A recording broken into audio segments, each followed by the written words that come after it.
نحمده ونصلي ونسلم على رسوله الكريم أما بعد أعوذ بالله السميع العليم من الشيطان الرجيم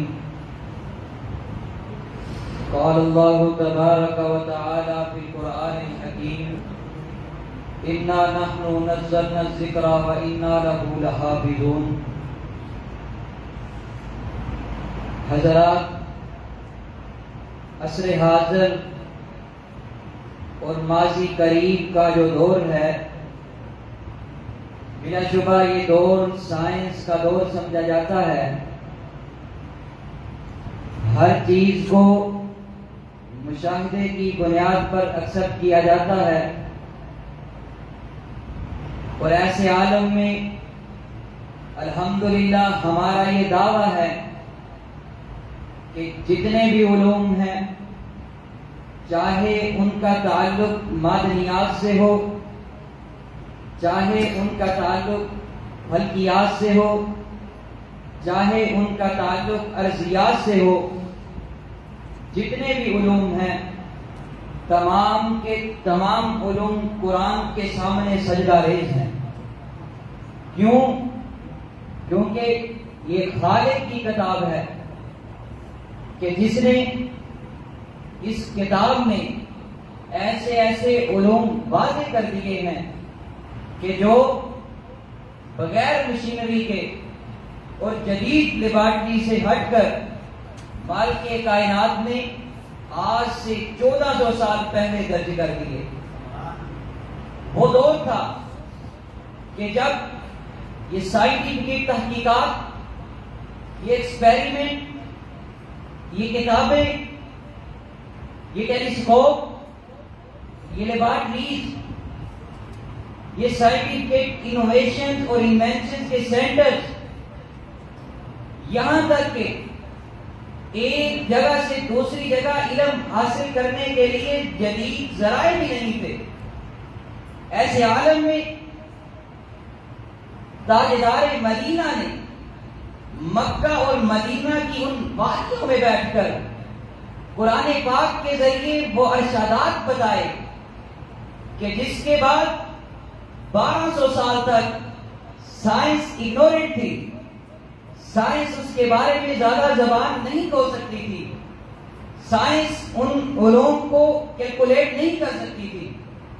جب 1200 سال بعد سائنس نے جدید ڈسکوریز کے ذریعے علوم متعارف کروائے اور اس کے بعد قرآن کا مطالعہ کیا، تو پھر ان کفار اور عیسائی سائنسدانوں کو نہ چاہتے ہوئے بھی قرآن پر ایمان لانا پڑا. آئیے وہ دیکھتے ہیں کہ قرآن پاک جس میں تمام علوم ذکر کیے گئے اور جتنے بھی علوم ہیں وہ قرآن پاک کے سامنے سجدہ ریز ہیں، اس کا کچھ ایگزامپل سے جائزہ لیتے ہیں.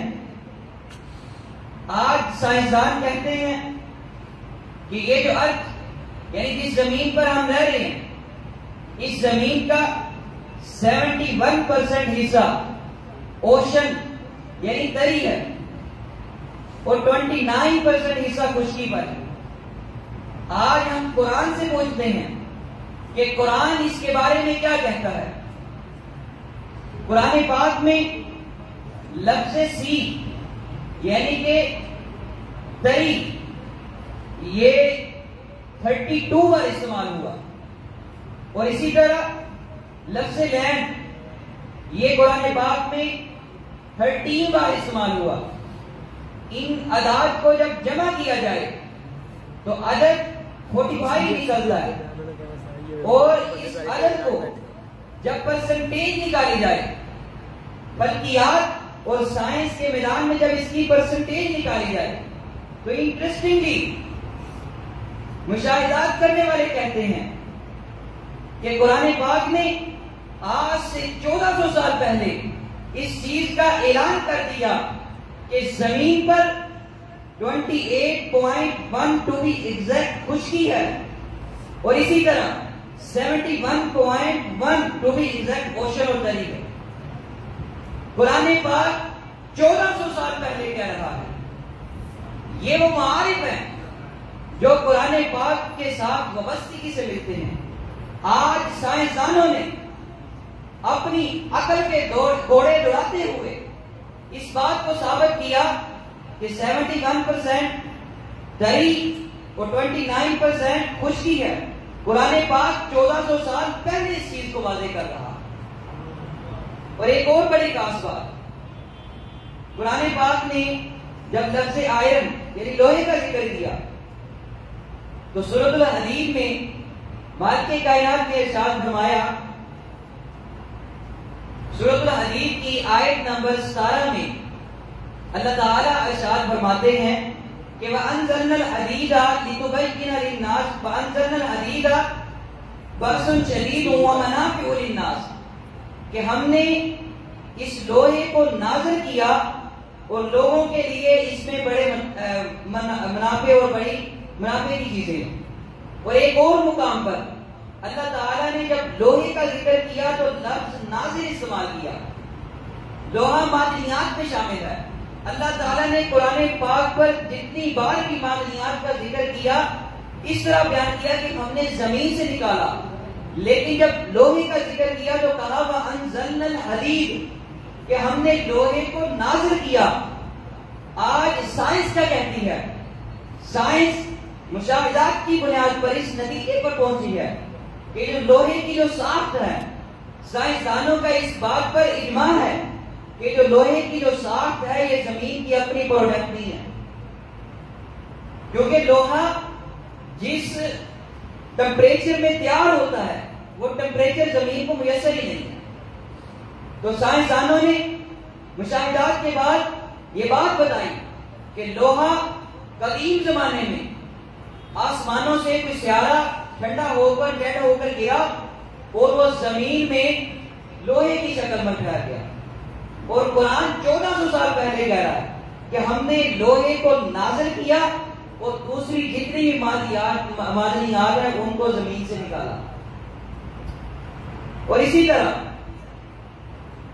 یہ جو معدنیات کے ماہر ہیں، معدنیات کے ٹیبل میں لوہے کا نمبر 57 رکھتے ہیں. لوہے کو معدنیات کے ٹیبل میں 57 نمبر پر رکھتے ہیں، یعنی جو اس کی ساخت کو، اس کی خصوصیات کو دیکھ کر اس کا نمبر 57 دیتے ہیں. اور مالک کائنات نے جب 1400 سال پہلے قرآن نازل کیا تو اپنے پیغمبر کو اس چیز کا ارشاد فرمایا کہ جب سورۃ الحدید کو قرآن میں رکھنا ہے تو 57 نمبر پر رکھنا ہے. اٹھائیے قرآن اور دیکھیے سورۃ الحدید جس میں لوہے کا ذکر کیا گیا وہ 57 نمبر ہے سورت. یہ وہ حقائق اور معارف ہیں جو علوم قرآن سے وابستگی سے ملتے ہیں. آج لوگ ہم سے سوال کرتے ہیں کہ آپ اسلام کا نام لینے والے ہو، اسلام کو ماننے والے ہو، کوئی ایسی دلیل دے کہ ہم بھی مانیں کہ اسلام سچا مذہب ہے. تو ہم یہ بتا سکتے ہیں کہ وہ باتیں جو 1400 سال پہلے بغیر کسی تجربات کے نبی کائنات نے بیان کی وہ آج سائنس بیان کرتی ہے اور اس کی تقریر کرتی ہے. یہ وہ معارف ہیں جو علوم قرآن سے وابستگی کے ساتھ ہیں. اور آخری بات، بچے کی پیدائش کے بارے میں قرآن کہتا ہے.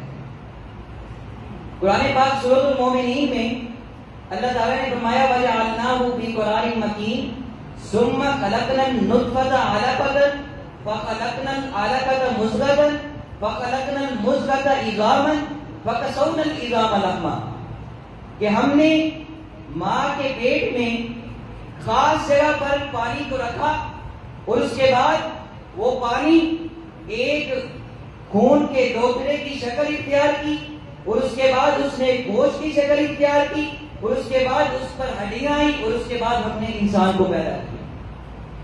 اور اس آیت کی تفسیر نبی کائنات صحیح بخاری کی روایت میں کرتے ہیں کہ انسان اپنی ماں کے پیٹ میں سب سے پہلے 40 دن پانی رہتا ہے، اس کے بعد 40 دن بعد وہ پانی خون کی لوتھڑے کی مانند ہو جاتا ہے، پھر وہ پانی گوشت کی مانند ہو جاتا ہے 40 دن بعد۔ نبی صلی اللہ علیہ وسلم تفسیر کر رہے ہیں کہ ہر 40 دن بعد مرحلہ بدل جاتا ہے، اور پھر 40 دن بعد رشتہ آتا ہے اور وہ گھوم کے چلا جاتا ہے۔ اور آج سائنس نے جدید ڈسکوریز کے ذریعے اس چیز کو واضح کیا کہ بچے کی پیدائش بالکل اسی طریقے سے ہوتی ہے جس طرح نبی علیہ السلام کی صحیح البخاری کی حدیث ہے اور سورۃ المومنین کی 8 نمبر آیت ہے۔ نبی کائنات نے 1400 سال پہلے جس چیز کی وضاحت کی، آج سائنس جدید مشینریز کے ذریعے اس چیز کو واضح کر رہی۔ یہ ہے قرآن اور یہ ہے دین اسلام۔ بیان کرنے کا مقصد یہ ہے کہ ہم اسلام کو ہر جگہ پر بیان کر سکیں، اور یہ وہ دلائل ہیں کہ ہم ہر اسٹیج پر دے سکتے ہیں کہ جو باتیں نبی کائنات نے 1400 سال پہلے کی بغیر مشینری سے آج سائنسدان اگر کرتے ہیں تو وہ جس علم کو سائنسدان بیان کرتے ہیں وہ علم قرآن کے سامنے سجدہ ریز ہوتا ہے پہلے سے۔ تو آج ہمیں بھی، ہم بات تو کر لیتے ہیں لیکن ہمیں جواب نہیں دینا آتا۔ ہم کہتے ہیں کہ ہر علم قرآن بیان کرتا ہے، جتنے بھی علوم ہے قرآن کے اندر ہے، لیکن آپ سے کوئی فزکس کا سوال کرے کہ جی فزکس کے علم کے بارے میں قرآن کیا کہتا ہے، بایو کے علم کے بارے میں قرآن کیا کہتا ہے، آپ جواب نہیں دے سکتے۔ آپ نے 5 سال پڑھا، آپ اس کا جواب نہیں دے سکتے، دعویٰ کرتے ہو۔ اس لیے ضروری ہے کہ اس کا مطالعہ کیجیے، اس چیز کو سمجھیے۔ بہتر تو یہ تھا کہ آپ خود بتائیں اور قرآن پاک سے جدید علوم متعارف کروائیں۔ اگر یہ نہیں تو کم از کم خود ضرور پڑھیے گا۔ دنیا میں سب سے زیادہ مقام پانے والی قرآن اور سائنس کے حوالے سے کتاب اگر لکھی ہے تو وہ پاکستان کا بندہ جس نے لکھی ہے، اور وہ کون ہے؟ ڈاکٹر طاہر القادری۔ اس نے قرآن انسائکلوپیڈیا پر کتاب لکھی، اور ایسی کتاب میں دنیا میں اس جیسی قرآن پر کسی نے کتاب کی۔ اس نے قرآن پاک سے 20,000 علوم متعارف کروائے کہ 20,000 علوم قرآن پاک کے اندر ہیں، اس نے لکھے۔ تو آج ہمیں اس کتاب کا بھی مطالعہ کرنا چاہیے۔ تو اللہ تعالیٰ سے دعا ہے کہ اللہ تعالیٰ ہمیں حق سچ سمجھنے کی توفیق عطا فرمائے۔ وآخر دعوانا